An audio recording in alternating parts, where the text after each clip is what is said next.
My portfolio tries to explore the change of China's economic structure and the contribution of enterprises with different ownership to the development of country's economy.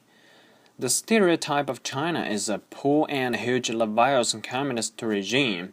In recent decades, China's economic development achieved great success, and this success is often attributed to capitalism with Chinese characteristics, typically taken to mean that bureaucrats with heavy, visible hands have worked much of the magic.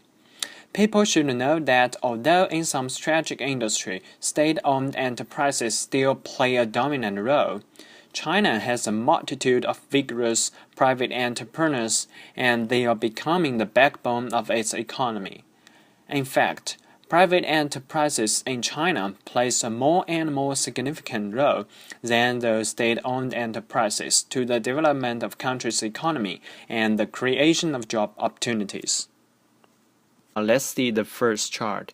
The vertical axis means the amount of value added of state-owned enterprises and state-holding enterprises, and the size of the circle means the share of total industry value added of state-owned enterprises and state-holding enterprises. We can find that from 1996 to 2010, the value added of industry of state-owned enterprises and state-holding enterprises has been increasing from about 1,000 billion yuan to about 4,000 billion yuan. However, associated with this kind of continuous growth, it is the continuous decrease of the share of total industry value added of state-owned and state-holding enterprises. The second chart reflects the amount of urban employment by SOE and its shares in China from 1978 to 2009.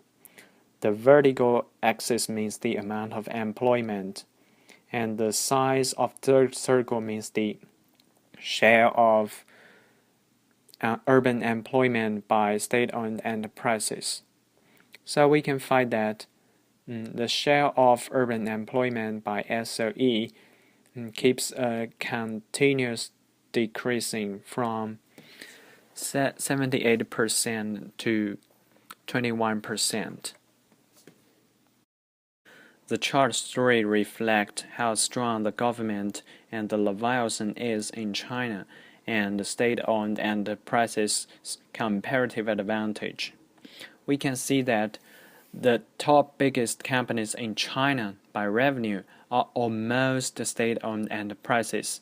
These kind of companies still play a dominant role in certain strategic industries like energy, banking, and heavy industry. The fourth chart shows how rich the Leviathan, the Chinese government, is.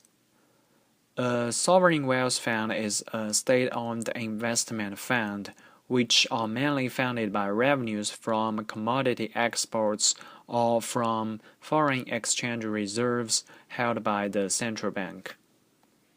Although Norway government has the biggest sovereign wealth funds companies in the world, Chinese government has 4 big sovereign wealth companies, who is the biggest owner of sovereign wealth funds, having about 1,600 billion US dollars. It's unbelievable.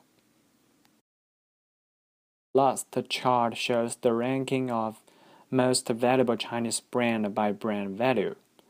We can see that although the top 10 most valuable brands in China are state-owned enterprises, but in some new and high technology industries, private-owned enterprises play a more and more important role. They development at a very high speed, and some of these brands have very good reputation in the heart of customers. Some private brands like Lenovo, Baidu, and QQ are also famous in the world. So private enterprises in China are very potential. They are becoming the engine that drives the development of China's economy.